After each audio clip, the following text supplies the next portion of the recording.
அதனைத் தொடர்ந்து திருப்போரூர் தொகுதி மிகுந்த முக்கியத்துவம் வாய்ந்த தொகுதியாக தான் பார்க்கப்படுது. திருப்போரூர் தொகுதி தற்போது விசிகாவுடைய வசமாக இருக்கக்கூடிய தொகுதியில் ஒன்றாக திருப்போரூர் தொகுதி பார்க்கப்படுகிறது.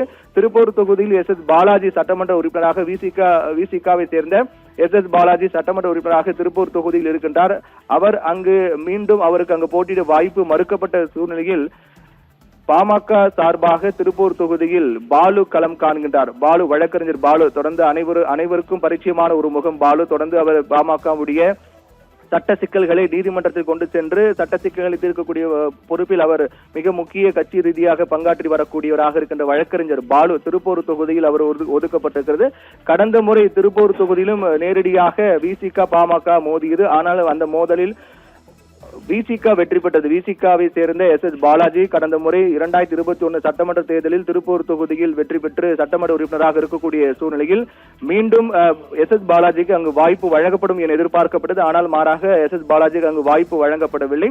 ஆனால் திருப்பூர் தொகுதியில் என்டிஏ கூட்டணிக்கு பாமக ஒதுக்கப்பட்ட சூழ்நிலை இந்த முறையும் பாமக தான் அங்கு நேரடியாக போட்டியிடுகிறது. பாமகவும் விசிகாவும் மோதக்கூடிய ஒரு தொகுதியாக திருப்பூர் தொகுதி பார்க்கப்படுகிறது. ஒட்டுமொத்தமாக 2 சட்டமன்ற தொகுதிகள் பாமக விசிக நேரடியாக மோதக்கூடிய தொகுதியாக இருக்கிறது. ஒன்று திருப்பூர், மற்றொன்று காட்டுமன்னார் கோயில் தனி தொகுதி. இந்த 2 தொகுதியிலும் பாமக விசிக நேரடியாக மோதக்கூடிய தொகுதியாக இருக்கிறது. அந்த அடிப்படையில் பார்க்கும்போதுதான் திருப்பூர் தொகுதியும் கவனத்தை ஈர்க்கக்கூடிய மிக முக்கிய தொகுதியாக பார்க்கப்படுகிறது.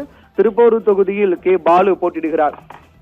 கடந்த 2021 சட்டமன்ற தேர்தலில் விசிகாவுக்கு சாதகமான ஒரு முடிவை கொடுத்த திருப்பூர் தொகுதியில் இந்த முறை பாலுக்கு ஒதுக்கப்பட்டிருக்கிறது. அதனால் இந்த முறையும் சட்டமன்ற தேர்தல் மிகுந்த இந்த திருப்பூர் தொகுதி மிகுந்த முக்கியத்துவம் வாய்ந்த ஒன்றாக பார்க்கப்படுகின்றது. அதைத் தொடர்ந்து ஜெயங்கொண்டம் தொகுதியை பொறுத்தவரையில் ஜெயங்கொண்டம் தொகுதியில் வைத்தி போட்டியிடுகிறார். ஜெயங்கொண்டம் தொகுதிக்கு வைத்திக்கு ஒதுக்கப்பட்டிருக்கிறது. சேலம் வடக்கு தொகுதியில் சதாசிவம் களம் காண்கின்றார்.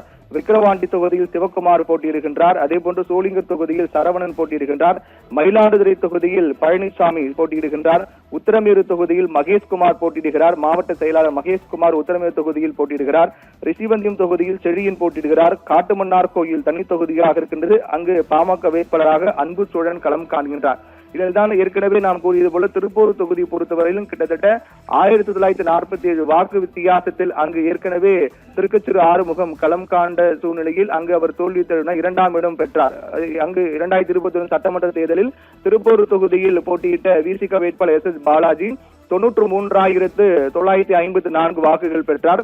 அதைத் தொடர்ந்து அங்கு போட்டியிட்ட பாமக வேட்பாளர் கே ஆறுமுகம் 92,007 வாக்குகள் மட்டுமே பெற்றார். இதன் மூலமாக 1947 வாக்கு வித்தியாசத்தில் பாமக வேட்பாளர் கடந்த 2021 சட்டமன்ற தேர்தலில் திருப்பூர் தொகுதியில் தோல்வியடைந்தார்.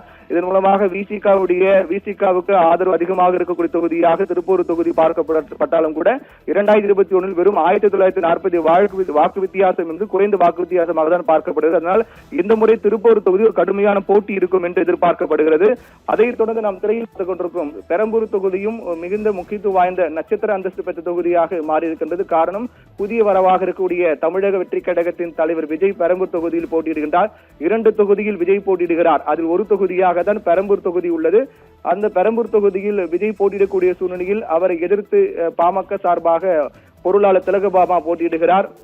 அதில் மிக முக்கியமாக பெரம்பூர் தொகுதியை பொறுத்தவரையும் திமுகவுக்கு செல்வாக்கு மிகுந்த ஒரு தொகுதியாக தான் பார்க்கப்படுகின்றது. அங்கு திமுக வேட்பாளராக மீண்டும் ஆர்.டி. சேகருக்கு வாய்ப்பு வழங்கப்பட்டிருக்கிறது. கடந்த 2021 சட்டமன்ற தேர்தலில் 1 லட்சத்துக்கும் மேற்பட்ட வாக்குகளை பெற்று ஆர்.டி. சேகர் மிகப்பெரிய வெற்றி அங்கு பதிவு செய்தார். அதனால் திமுகவினுடைய கோட்டையாகவே பெரம்பூர் தொகுதி பார்க்கப்படுகின்ற சூழ்நிலையில் மீண்டும் அது திமுகவின் கோட்டையாகவே அப்படியே தக்க வைத்துக் கொள்வாரா அல்லது அந்த கோட்டை என்பது கைமாறுமா என்பதும் ஒரு பெரிய எதிர்பார்ப்பு ஏற்படுத்தியிருக்கிறது. காரணம், புதிய வரவாக இருக்கக்கூடிய விஜய் சென்னை பெரம்பூர் தொகுதியில் களம் காண்கின்றார். அதனால் அந்த தொகுதி மிகுந்த கவனத்தை ஈர்த்திருக்கக்கூடிய தொகுதியாக மாறி இருக்கின்றது.